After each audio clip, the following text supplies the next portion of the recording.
A bordo de um catamarã, navegaremos pelas águas do Rio São Francisco, em direção à Rota do Cangaço.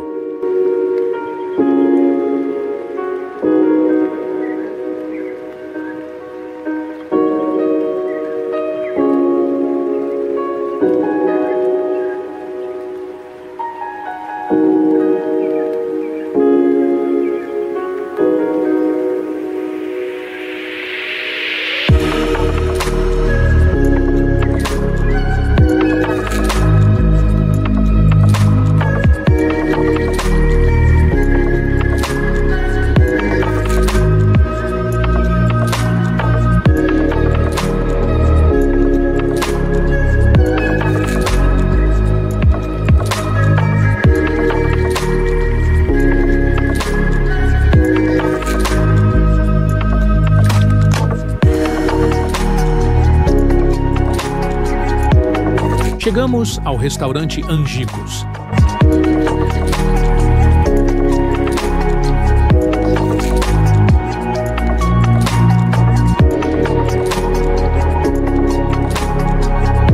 A Rota do Cangaço convida você a conhecer de fato a história do Brasil, além de oferecer uma experiência muito diferente de tudo que você já viu. A trilha até a Grota de Angicos, onde ocorreu a emboscada fatal contra Lampião, Maria Bonita e outros cangaceiros em 1938. Bora lá?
No dia do acontecimento aqui, foi no dia 28 de julho de 1938, às 5 horas da manhã.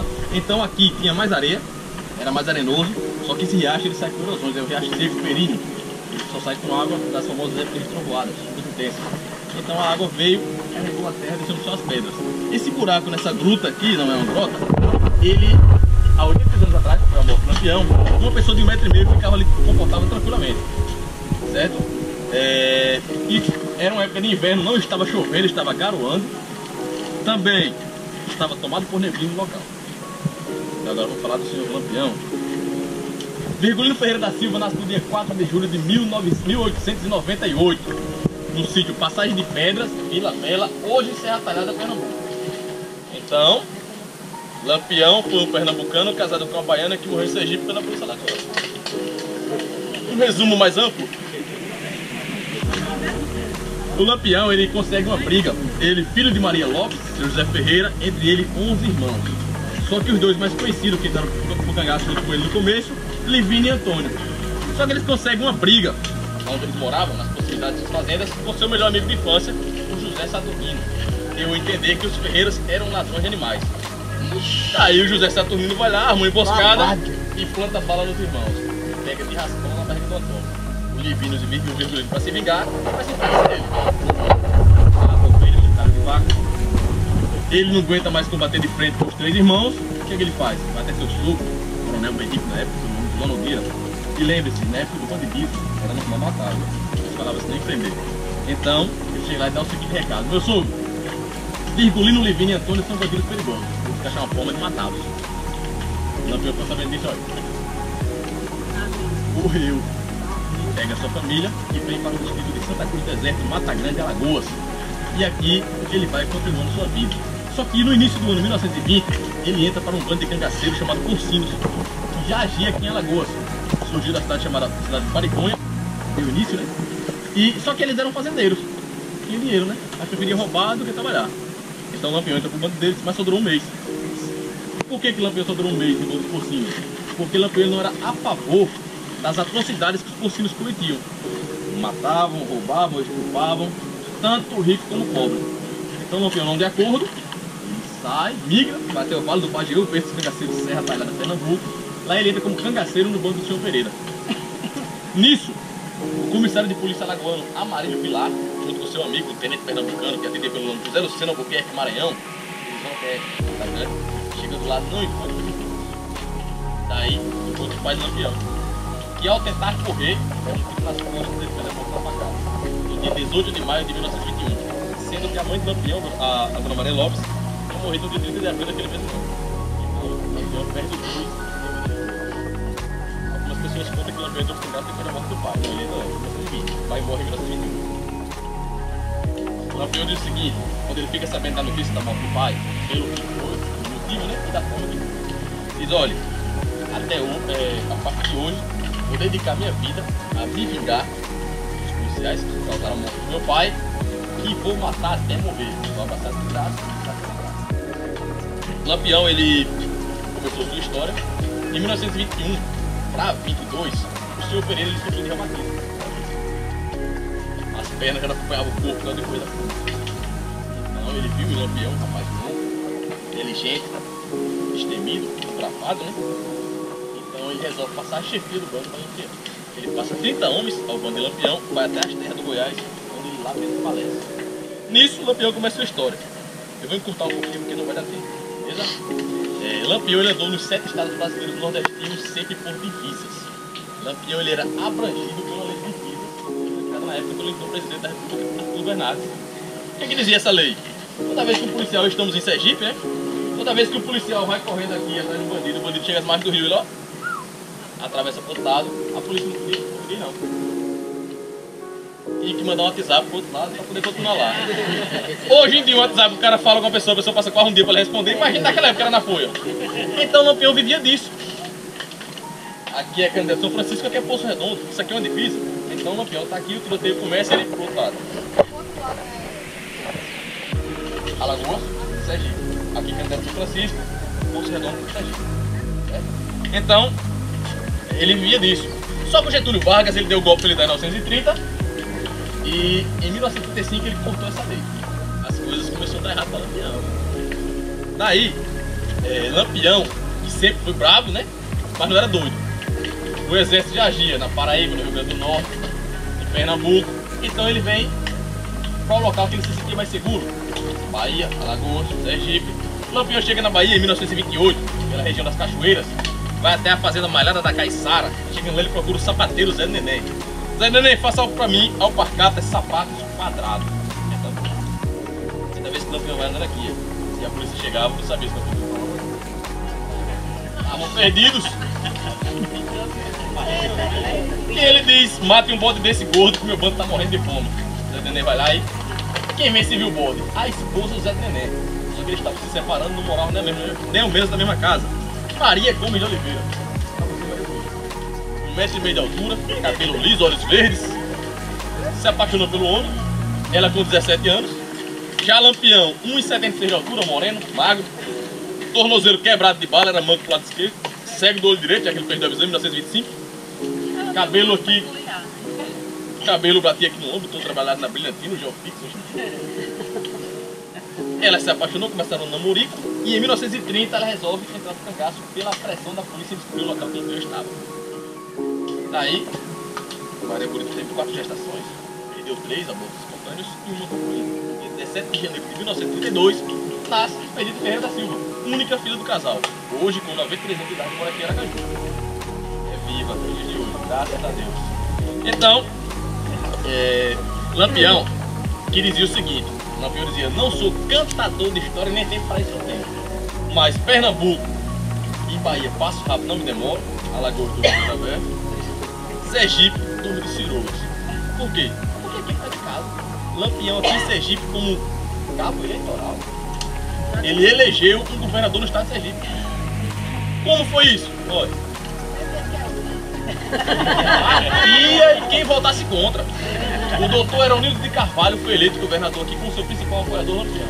Eronildo era quem trazia armamento de munições para Lampião. Governador. Então, o Antônio de Carvalho, que era o pai do governador, chamava-se ele de Antônio Cacheiro. Antônio Cacheiro viajava muito e trazia para o Lampião mordomias, como uísque escocês, o Rick Ford, cavalo branco, perfumes importados, naquela época muito raro. O Lampião morava nas Caatingas, mas gostava de aceitar que era cheiroso. Era ruim de banho? Não sabemos, mas era cheiroso. Então, Lampião, ele tinha colares de ouro pelo pescoço, anéis de ouro em todos os dedos, menos nesse. Eu preciso dizer para você. Todo mundo está na história. Então, aquele óculos redondinho que o Lampião tinha, ele veio da Alemanha, era banhado a ouro. Não se sabe se ele ganhou ou se roubou, mas que veio da Alemanha. Mas aqui em cima tinha o senhor Manuel Félix, que era coiteiro do Lampião. Na casinha de Taipa, do Rosa de Canto do Rosa. Do outro lado do rio, Pedro de Canto do Rosa. Que naquela época já tinha um mercadinho, já tinha um armazém com a ajuda dele do cangaço. Ou seja, o Lampião naquela época já fazia lavagem de dinheiro. Então o Lampião veio pra cá porque precisa ter seguro. Ele chega aqui um dia de sábado, no dia 23 de julho de 1988. Lampião que nunca passou mais de 2 dias no lugar só, aqui ele passou 5. Morreu. Beleza? Lampião chega aqui com 15 pessoas do seu bando, com mais 20 do bando do Zé Sereno, no total 35. Desses 35, 5 mulheres. Maria Bonita e Enedina morreram aqui, conseguiram fugir Silas, Adília e o Lampião está nesse local, só que o Corisco dura passar aqui. O Corisco, que era o braço direito do Lampião, 2 metros de altura, uma cicatriz de facão que começava da testa até a próxima boca, uma briga com os irmãos, bacana, tranquilo, homem tranquilo. Corisco que tinha o hábito, o apelido de Diabo Loiro, e tinha um lindo hábito de, quando foi matar as pessoas torturando, ele cortar os pedaços. Tinha esse hábito. Então, ele chega aqui e diz, compadre, isso aqui é uma cova, isso chama morto. Ele se recusa a ficar aqui, pega esses cangaceiros, 39, e vai ao emendada na cidade de Pão de Açúcar e por lá. O Lampião está aqui, seus mantimentos estão ficando pouco, e resolve fazer. Procurar Pedro, que Pedro vai comprar mantimento para ele. Só que Pedro começa a dar bola. Pedro chega no centro histórico de Piranhas, de Canoa, e começa a comprar sacas de farinha, sacas de café, carne seca, rapadura, queijo. O Lampião era fã de queijo. Não era para ele comprar num lugar só, era para ele comprar em locais. Daí, Joca Bernardes viu aquilo. Joca Bernardes, que era cunhado de Pedro, era um casado com 2 irmãs, e ele era coiteiro do Corisco, não do Lampião. Então ele, por inveja, vai até a delegacia, procura o sargento Aniceto Rodrigues e diz: sargento, Pedro está aí na feira, está comprando alimentos em grandes quantidades, só que a família dele é pequena, eu conheço. Isso não é para cangaceiro. Aperte Pedro, que Pedro estava na fonte do Lampião. O sargento vai até lá, vê que é verdade, vai até o senhor Valdemar Damasceno e pede que ele mande um WhatsApp.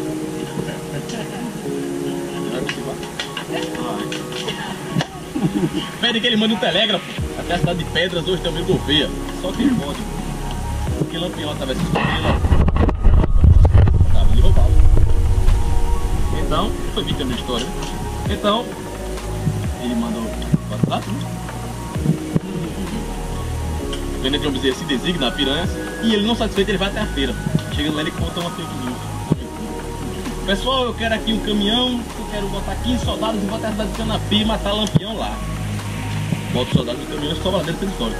Pedro ouviu aquilo e chegou aqui. Lampião fica desassossegado. E o homem foi matar o senhor lá em Canapi. Lampião retirou os sentinelas, que ficavam no alto das serras, e liberou para jogar baralho à vontade e beber cachaça aqui. Aqui teve uma festa de cangaceiro no dia 27, à noite. Os policiais, ao chegar próximo aqui, relatavam que dava para ouvir o ronco dos cangaceiros do Rio. Então, eles deixam os caminhões da parte de cima do centro histórico, descem a pé até a delegacia, se escondem à noite, mas no fim da tardinha vai até as margens do rio, pegam 3 canoas, entrelaçam as 3 e descem margeando o rio. 48 oficiais de polícia naquela época, hoje descrito como da Polícia Militar Alagoana. Por que hoje ainda é descrito? Porque depois que o Lampião apareceu 500. Quando o Lampião morreu, apareceu 500. Para matar, só veio 48. Ainda ficou para contar a história. Então, por isso que tem que descreve que fica 48. Eles vêm, atacam na fazenda Remanso, que fica de frente a Egípcios. Lá eles mandam buscar Pedro. Pedro foi torturado, cortaram a barriga de Pedro com facas, arrancaram unhas com o cutelo. Pedro não entrega, aprende mesmo. Isso é o único capítulo. Só que aí a polícia mudou de tática. Pedro, se você não entregar, se você não entregar, a gente vai matar você, seu filho, sua mulher, sua mãe e seu irmão. Ele diz, não, já que é pra tudo isso, eu entrego. Olha, eu sei onde é o local, mas não sei a quantidade. Meu irmão mais novo sabe, ele mora ali do outro lado. Lascou o irmão. A polícia atravessa, pega Durval. Durval, ele morreu em 2007 aqui na cidade de Poço Redondo. Ele diz o seguinte: não fui torturado, levei um tapa na cara e ficaram o carro na minha cabeça. Então eles sobem, chegam às 4, se preparam, às 5 horas da manhã. O tenente João Bezerra da Silva está aqui em cima das pedras, Honoratinho, Ponta de Godói, Abidon aqui embaixo, restante da tropa das crianças de Melo aqui em cima. Essa área ficou aberta. Aqui tem muito policial, vou fazer assim, beleza? Então, Lampião, ele era um religioso, ele fazia aquilo que ele achava certo fazer. Ele lia a Bíblia do Antigo Testamento, Beata Catarina, Santa Luzia, São Cipriano, tinha suas crenças e seus hábitos, acreditava em corpo aberto, corpo fechado, hábito de orar de manhã, meio-dia e à noite. Então ele vai até próximo dessa pedra, faz as orações, vem até aqui, ele se afastar e pede que Amoroso vá até o posto do Tamanduá, pega algo que ele quer passar um café. O Amoroso vai, quando chegando lá, ele vai se agachando para pegar seus cantis, para pegar água. O Abidon, ele não conteve a ansiedade de ver o cangaceiro de perto. Plantou bala no ombro. O primeiro tiro ele erra, o segundo ele acerta na barriga, só que em cima da cartucheira.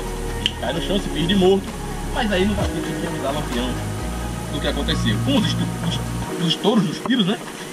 Lampião, ele tá mais ou menos dessa hora. Vou dizer que não vou usar a senhora agora. O Lampião tá aqui nesse local. Nunca foi comprovado quem deu o primeiro tiro em Lampião, apenas o último. Lampião tá mais ou menos nessa direção e ele recebe uma chuva de balas que veio de cá. Ele recebe o famoso tiro chamado na caixa dos peitos, cai aqui agonizando. Maria Bonita, ela ficava hoje onde está essa catingueira. Entre essas duas pedras, na sua tolda, não era tenda. Então ela foi baleada na virilha, no ombro, ela cai aqui. Aqui o que acontece, que eu vou passar para vocês no YouTube, foi a própria pessoa que fez isso, que vai contar duas vezes em relatos e até filmagens. O Ponta de Godói, primeiro, pegar seus cabelos, ele traz ela até aqui, e com seu patrão da marca Jacaré, amando das crianças de Melo, ele entregou na cabeça do Maria Bonita ainda vivo. Não satisfeito, ele vem dar um tiro na cabeça do Lampião. Naquela época tinha que ter uma comprovação a Getúlio Vargas que mataram o rei do cangaço. Pagava 50 mil réis para matar o famigerado Lampião. Hoje R$1 milhão. Então eles tinham que levar. Hoje muita trilha, naquela época tem muito. Eles tinham dificuldade. E também 3 canoas, tem que levar 11 pedras. Então, já tinha cortado a cabeça da Maria Bonita, corta a cabeça dos demais e leva para Piranhas. Lá ficou de meio-dia até a tarde, em exposição na escadaria do Palácio Imperial Dom Pedro II, hoje na prefeitura, aquele salão azul do centro histórico. E lá foram levados de cidades em cidades, o famoso funeral macabro, até a Santa Casa de Misericórdia em Maceió, Alagoas. Lá durou 5 dias e lá foi mandado ao Instituto Mina Rodrigues Albuquerque, em Salvador, Bahia. Lá ficou 31 anos de exposição. Em 1969... Com a cabeça e o corpo ficou. Mas eu, no finalzinho eu conto a vocês, não esqueça não, me perguntaram. Lá em 1969 foi enterrado no cemitério Quinta dos Lázaros. Só que em 2002, lá vai tirar o sossego do Lampião de novo. Dona Expedita, a filha deles, junto com os outros parentes, conseguiram na justiça para obter os crânios do pai e da mãe. E hoje perguntaram, Dona Expedita, onde é que está o crânio do seu pai e sua mãe? Ela diz, está numa caixinha debaixo da minha cama. Os corpos ficaram aqui, foram comidos por urubus, assim como seus donos. O advogado me indicou que se eu tivesse que você levou para a cadeira. Consenso? Então os urubu comeu. Esse riacho ele saiu com água, pegou os corpos e jogou no rio. Certo? Só que tem outro relato. Os cangaceiros. Os cangaceiros que fugiram por aqui se encontraram na fazenda Cuiabá, em Candidato São Francisco, retornaram, pegaram os corpos e enterraram por aqui. Só que os cangaceiros naquela época tinham uma tática. Eles não enterravam próximo do local do rio. Levam para longe para evitar ser motivo de chacota de episódios. Morreu porque era cangaceiro. Então nunca foi encontrado, é um mistério até hoje. Beleza? O Corisco, quando ficou sabendo da morte do Lampião aqui, ele vai até Piranha, chega lá e procura o Joca Bernardes. Joca, quero saber quem entendeu o Lampião, quero matá-lo, Joca faz. O Corisco não foi eu não. Mas o Domingos Ventura, que mora aqui na Fazenda Patos, o lá, o fazendeiro, ele sabe que o Lampião estava lá no Egito. E por isso que vai até lá e faz o mesmo que fizeram com o Lampião aqui, só que com 6 pessoas inocentes. Ele corta a cabeça do Ventura, sua esposa e seus filhos. E manda as cabeças como prêmio a piranhas por terem matado o Lampião. Nisso, junto com as cabeças do milheiro, tá aqui as cabeças para puxar. Começa a perseguição. Mataram o Lampião, mataram por isso. Getúlio Vargas lança o projeto de lei, a anistia de Vargas, todo o picaceiro que todo o cangaço que a delegacia se entregasse. Eles iam passar 6 anos. Os bandos se entregam, Labareda, Angelo Roque, o resto do Zé Sereno. Só que aí, o bando do Corisco não. O Corisco tinha um inimigo mortal de cangaço chamado Zé Rufino. Zé Rufino, um tenente baiano, o homem que mais matou cangaço na história do cangaço. Matou de 850. E um embate entre eles em 1919, o Zé Rufino quebrou os 2 braços dele na bala, impedindo o Corisco de continuar o cangaço. É aí que ele passa a chefia do bando, fazendo a Dada, sua esposa, Dona Sérgia Ribeiro, uma sergipana. Quando ela aceita a chefia do bando, os cangaceiros que estavam no bando se entregam nas delegacias, porque na época não aceitavam receber ordens de mulheres. Só restam os 2. Eles vão fugindo, e em 1940, no dia 25 de julho, na cidade de Pacheco, na fazenda Pacheco, cidade de Barra do Medo, Bahia, eles foram encurralados e o Zé Rufino mata o Corisco. Com a morte do Corisco se encerra a história do combate. Beleza? Se tiver alguma pergunta, no momento agora eu quero contar a resposta. Beleza?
Da trilha, aproveitamos para nos refrescar com o maravilhoso banho no Rio São Francisco.